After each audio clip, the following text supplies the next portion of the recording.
اللہ الرحمن الرحیم۔ عزیز طلباء طالبات السلام علیکم۔ آج علامہ البلبل school and colleges and academies کا جو ہے آن لائن ٹیسٹ سسٹم کا آغاز ہو چکا ہے۔ اس کے اندر سیکنڈ ہاف بک کا جو ہے وہ آج اردو کا پیپر ہے، جس کی ڈسکشن کے حوالے سے سوال نمبر 1 ہے، درست جواب پر ٹک کا نشان لگائیں۔ تو سوال نمبر 1 ہے MCQs نمبر 1، سبق آرامہ سکون میں گھریلو ملازم کا نام کیا تھا؟ تو گھریلو ملازم کا نام جو تھا وہ للو تھا، یعنی اس کی آپشن نمبر بے ہے، بے جواب اس کا درست ہے، یعنی للو۔ آپشن نمبر 2 ہے ڈرامہ لہو اور قالین کے ابتدائی منظر میں کس موسم کا ذکر کیا گیا ہے؟ تو آپشن نمبر 2 بے جز ہے، اس کا آنسر ہے گرمی، یعنی گرمی کا موسم تھا جب جو ہے ابتدائی منظر لہو اور قالین کے ڈرامے کا آغاز ہوتا ہے۔ لا کالج میں کون طالب علم کا دوست تھا؟ تو لا کالج میں جو ہے منشی صاحب تھے۔ آپشن نمبر جیم جو ہے اس کا درست آنسر ہے، یعنی منشی صاحب۔ شفیق الرحمان کی تاریخ پیدائش، کہ شفیق الرحمان جو ہے کب پیدا ہوئے؟ تو شفیق الرحمان جو ہے 1920 میں پیدا ہوئے۔ الف جز جو ہے اس کا درست آنسر ہے۔ آپشن نمبر 5 ہے ماسٹر جی نے کس چیز کی فرمائش کی؟ تو ماسٹر جی نے جو ہے وہ چائے کی فرمائش کی۔ جیم جو ہے اس کا درست آنسر ہے۔ چھٹا دہشت گردی کے خاتمے میں اہم کردار ہے۔ تو دہشت گردی میں جو ہے تمام ہے، الیکٹرانک میڈیا کا بھی ہے، مسجد کا اور مدرسے کا بھی ہے، یعنی تمام جو ہے وہ افراد جو ہیں اس پہ مشتمل ہے، یہ تمام جو ہے آپشن درست ہے۔ تو یہ اس کے MCQs تھے، MCQs کا جو ہے وہ آنسر تھے۔ اب سوال نمبر 2 کی طرف بڑھتے ہیں۔ تو مختصر سوالات کے جوابات ہیں۔ تو مختصر سوالات میں سب سے پہلے سوال ہے سوال نمبر 1، سلیم میاں کا مشغلہ کیا تھا؟ تو سلیم میاں کا مشغلہ جو تھا سارا دن جو ہے بیڈمنٹن کھیلنا اور سرے شام ہوتے ہی دوستوں کے ساتھ جم کر ٹیلی ویژن کے سامنے بیٹھ جانا، یعنی سارا دن جو ہے وہ بیڈمنٹن کھیلتے تھے اور شام کو جب ٹیلی ویژن کے آگے جم کر بیٹھ جاتے تھے۔ سوال نمبر 2 ہے بلبل کے گانے کی وجہ کیا تھی؟ تو بلبل کے گانے کی وجہ، ماہرین کا خیال ہے کہ بلبل کے گانے کی وجہ جو ہے اس کی غمگین خانگی زندگی ہے، یعنی غمگین خانگی زندگی ہے، یعنی اداس جو ہے اس کی خاندانی زندگی ہے، جس کی وجہ سے جو ہے بلبل گاتی ہے۔ سوال نمبر 3، اختر کو کون تصویریں بنا کر دیتا تھا؟ تو سوال نمبر 3 یعنی اختر کو کون تصویریں بنا کر دیتا تھا؟ تو اختر کو اس کا غریب مصور دوست نیازی جو ہے وہ تصویریں بنا کر دیتا تھا۔ سوال نمبر 4، مضمون نگار کے والد نے اسے کس طرح تسلی دی؟ تو مضمون نگار کے والد نے اپنے بیٹے کو تسلی دیتے ہوئے کہا کہ بیٹا گھبرانے کی کوئی بات نہیں، بیٹا گھبرانے کی کوئی بات نہیں، اس سال نہیں تو اگلے سال صحیح، اگر اس سال کامیاب نہیں ہوئے تو آئندہ سال صحیح، آخر کب تک بے ایمانی ہوگی، کہاں تک بے ایمانی ہوگی، کہاں تک جو ہے ناانصافی ہوگی۔ سوال نمبر 5 ہے اسکول میں دہشت گردی کی روک تھام کے لیے اقدامات ہیں۔ تو اسکول میں دہشت گردی کی روک تھام کے لیے جو مندرجہ ذیل اقدامات کیے جا سکتے ہیں، نمبر 1 کہ ہمیں اپنے ارد گرد مشکوک افراد پہ نظر رکھنی چاہیے، لاوارث سامان، اشیاء یا دیگر چیز جو ہے جو لاوارث پڑی ہوئی ہے اس کے اوپر نظر رکھنی چاہیے، اور ہمیں اسکول اوقات میں، اسکول برامدے میں جو ہے کسی بھی اجنبی شخص کو جو ہے بغیر تحقیق کے جو ہے اسکول کی طرف نہیں بڑھنے دینا چاہیے، اور ہمیں اپنی مدد آپ کے تحت جو ہے اپنے علاقے کے اندر جو اسکول ہیں جن کی تعمیر و ترقی کا کام ابھی ادھورا ہے، یعنی اس کو خود کرنے کی کوشش کرنی چاہیے۔ سوال نمبر 3 ہے اشعار کی تشریح بیان کریں. دو نمبر کے جائیں گے، 2 اشعار ہیں. نمبر 1 پہ ہے شاخ بریدہ سے سبق اندوز ہو کے تو نہ آشنا ہے پہلے روزگار سے تو. یہ شعر جو ہے وہ نظم نمبر 4 سے لیا گیا ہے. نظم نمبر 4 میں علامہ محمد اقبال کی شاعر ہے. نظم کا نام پیوستہ ہے شجر سے امید بہار. سب سے پہلے یہاں پہ آپ نے مفہوم بیان کرنا تھا، یعنی شاعر کا نام لکھنا ہوتا ہے. یہ شاعر کیا ہے؟ علامہ محمد اقبال. اس کے بعد صنف کا تعین پیوستہ ہے شجر سے امید بہار. اس کے بعد مفہوم ہے کہ جیسے اگر تو زمانے کے قانون سے ناواقف ہے تو کئی کٹی ہوئی شاخ سے عبرت حاصل کر. یعنی کٹی ہوئی شاخ سے عبرت حاصل کر. اور اس کے بعد تشریح ہے کہ زر تشریح طلب شعر جو ہے نظم پیوستہ ہے شجر سے لیا گیا ہے، جس میں شاعر علامہ محمد اقبال جو ہے، علامہ اقبال جو ہے برصغیر پاک و ہند کے مسلمانوں کو بالخصوص مخاطب کرتے ہوئے فرماتے ہیں کہ اپنی صفوں میں اتحاد پیدا کریں، یونٹی پیدا کریں. اتحاد بے حد ضروری ہے امت مسلمہ کے لیے. اور وہاں پہ وہ مثال سے شعر کے اندر سمجھانے کی کوشش کرتے ہیں کہ جس طرح ایک شاخ جو درخت سے کٹ جاتی ہے تو وہ دوبارہ اس درخت کا حصہ نہیں بن سکتی، اسی طرح ہی جو افراد قوم سے کٹ جاتے ہیں وہ دوبارہ اس قوم کا حصہ نہیں بن سکتے. جس طرح درخت سے کٹی ہوئی شاخ جو ہے وہ دوبارہ جو ہے درخت کا حصہ نہیں بن سکتی، دوبارہ اس کے اوپر درخت کے اوپر جو ہے وہ بہار آئے تو وہ اس کا حصہ نہیں بن سکتی، نہ ہی وہ دوبارہ سبز و شاداب ہو سکتی ہے، اور نہ ہی جو ہے اس کے اوپر دوبارہ جو ہے کبھی پھل پتے پھول وغیرہ جو ہے لگ سکتے ہیں، کیونکہ اس کے مقدر میں اب ہمیشہ کے لیے زوال لکھ دیا گیا ہے. علامہ اقبال جو ہے اس شعر کے اندر ہمیں یہ سمجھانے کی کوشش کر رہے ہیں کہ امت مسلمہ جو ہے اس کو متحد ہونے کی ضرورت ہے. اگر اس وقت امت مسلمہ پر زوال ہے تو اس کا مطلب یہ ہرگز نہیں کہ قوم سے ناطا توڑ کے اس سے جدا ہو جائے گا، امت مسلمہ سے ناطا توڑ لیا جائے، تعلق توڑ لیا جائے. بلکہ علامہ اقبال فرماتے ہیں کہ انسان کا کام ہے کہ اپنی صفوں میں اتحاد پیدا کرے، کیونکہ قومیں اسی وقت جو ہے دوبارہ جو ہے عروج پر آتی ہیں جب وہ اپنے جو ہے وہ صفوں میں اتحاد پیدا کر لیتی ہیں.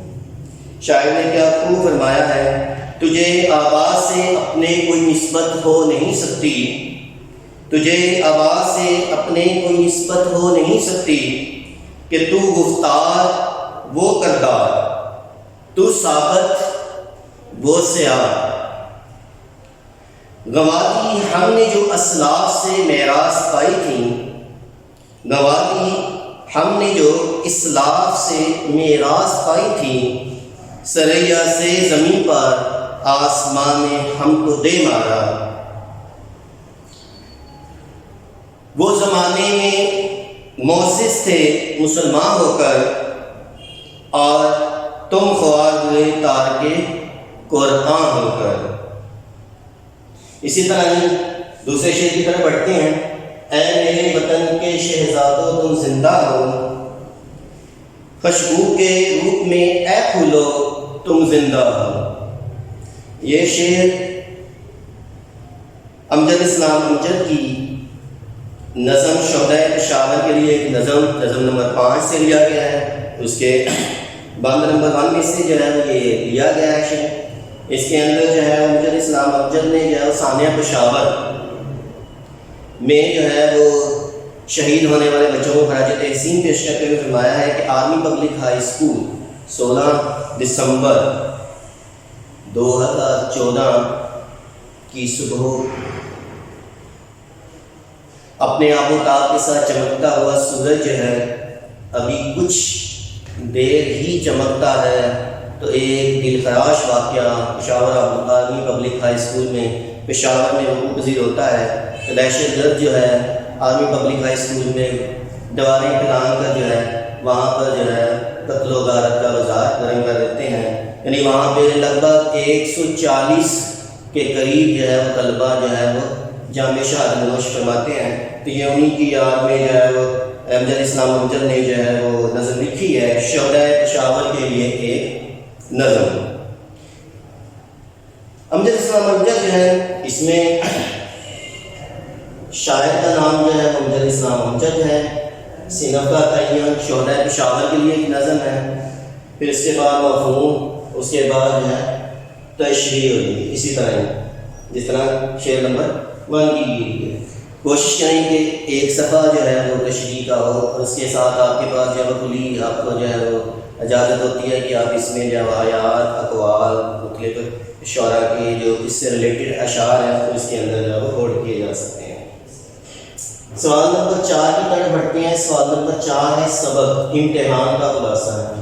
تو سبق امتحان، خلاصہ کہتے ہیں مختصر کرنا، یعنی کسی بھی سبق کو جو آپ پڑھتے ہیں اس کا 1/3 کرنا، 1/3 جو ہوتا ہے وہ خلاصہ کہلاتا ہے۔ یعنی فرض کر لیں کہ اگر آپ کا 6 صفحات پر مشتمل جو ہے وہ سبق ہے تو آپ نے اس کو جو ہے 1/3 کرنا ہے، یعنی 2 صفحات کے اندر اس کا خلاصہ بیان ہو جائے گا۔ اور اگر اسی طرح صفحات کم ہے سبق کے، اسی طرح جو ہے پھر اس کا خلاصہ بھی جو ہے وہ مختصر ہو جائے گا۔ تو سب سے پہلے جو ہے وہ سبق کا عنوان لکھنا ہوتا ہے۔ سبق کا عنوان کیا ہے؟ امتحان۔ اس کے بعد مصنف کا نام ہے، مصنف کا نام مرزا فرحت اللہ بیگ، یعنی مرزا فرحت اللہ بیگ جو ہے یہ مضمون نگار ہے، اور ان کی جو ہے تحریر ہے، اور انہوں نے جو ہے اپنی آپ بیتی جو ہے اس کے اندر جان دینے کی کوشش کی ہے۔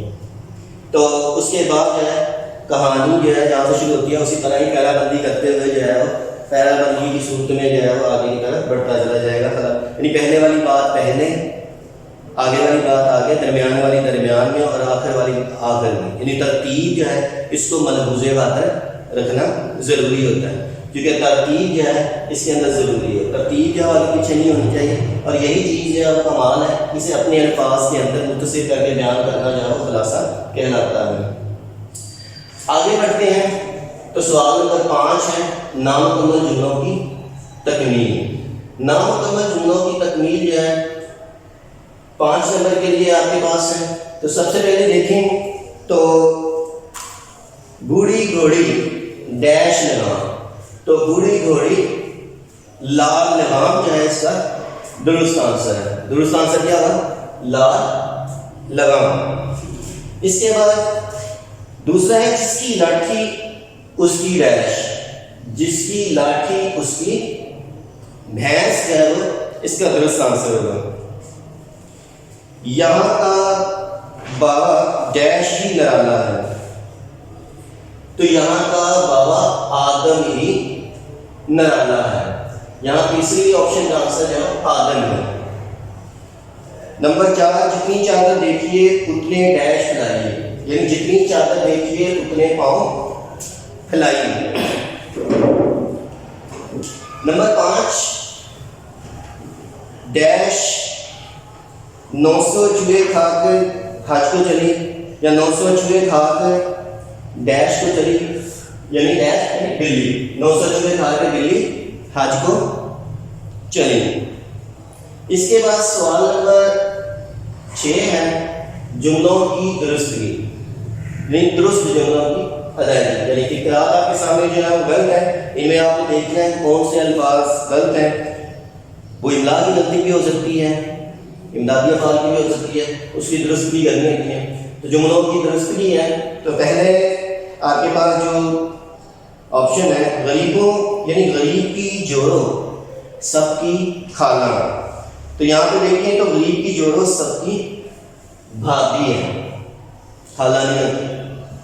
اس کے بعد آپشن نمبر 2 ہے گڑ سے جو مرے تو میٹھا کیوں دو، گڑ سے جو مرے تو میٹھا نہیں آئے گا، میٹھا غلط ہے، یعنی وہاں زہر آئے گا، یعنی گڑ سے جو مرے تو زہر کیوں دو۔ آگے ہے تیسرا آپشن، جز نمبر 3 ہے دل کو دماغ سے راہ ہوتی ہے، دل کو دل سے راہ ہوتی ہے، دماغ سے راہ نہیں ہوتی۔ اس کے بعد پوائنٹ نمبر 4 ہے تویلے کی بلا گیدڑ کے ساتھ، طویلے کی بلا بندر کے ساتھ، درست آنسر ہے اس کا. اور لاسٹ ہے آپ کا اس کا پوائنٹ، آدمی کا شیطان آدمی ہے. آدمی کا شیطان آدمی ہے. سوال نمبر 7 کی طرف پڑھتے ہیں. تو یہ آپ کا جو ہے وہ آج سیکنڈ ہاف بک میں جو ہے وہ لاسٹ سوال ہے کہ راشن ڈپو کے خلاف درخواست ہے. 10 نمبر کے لیے یہ پوچھی جاتی ہے آپ سے. سب سے پہلے جو ہے باخدمت جناب فوڈ کنٹرولر صاحب، یعنی صاحب لکھنے کی ضرورت نہیں ہوتی کیونکہ جناب اور صاحب ایک ہی معنی رکھتے ہیں، اس لیے باخدمت جناب فوڈ کنٹرولر. ضلع لاہور یا ضلع الف ختمہ بے ختمہ جیم ختمہ بھی لکھ سکتے ہیں. اس کے بعد ہے جناب عالی. جناب اعلیٰ، جناب علیہ وغیرہ لکھنا جو غلط ہوتا ہے کیونکہ 1 نمبر اس کا ہوتا ہے، 1 نمبر اوپر ہوتا ہے، کیونکہ 5 نمبر جو ہے اس کے اسکیچ کے ہیں. اور اگر اس میں سے کسی جگہ پہ غلطی کرتے ہیں تو 1 نمبر جو ہے وہ آپ کا کٹنگ ہو جاتا ہے. تو جناب عالی، جناب عالی کے بعد آگے ندائیہ کا سائن آئے گا. اس کے بعد مولانا گزارش ہے، یعنی آپ کی کیا گزارش ہے؟ مولانا گزارش ہے کہ ہمارے محلے کا یا ہمارے علاقے کا راشن ڈپو 512 جو ہمارے لیے پریشانی کا باعث بنا ہوا ہے، نہ وقت پہ کھلتا ہے اور نہ ہی جو ہے راشن دونوں سے اچھا سلوک کرتا ہے. چینی کی بوریاں آتی ہیں، نہ جانے کہاں چلی جاتی ہیں. کوئی خوش نصیب ہی ہوتا ہے جو چینی حاصل کرنے میں کامیاب ہوتا ہے. عموماً یہی جواب ملتا ہے کہ چینی آتی نہیں تو ہم آپ کو دیں کہاں سے، جبکہ اکثر چینی آتی ہے لیکن وہ دوست احباب کی نظر ہو جاتی ہے، لیکن عام جو عوام الناس ہے وہ اس سے محروم رہ جاتی ہے.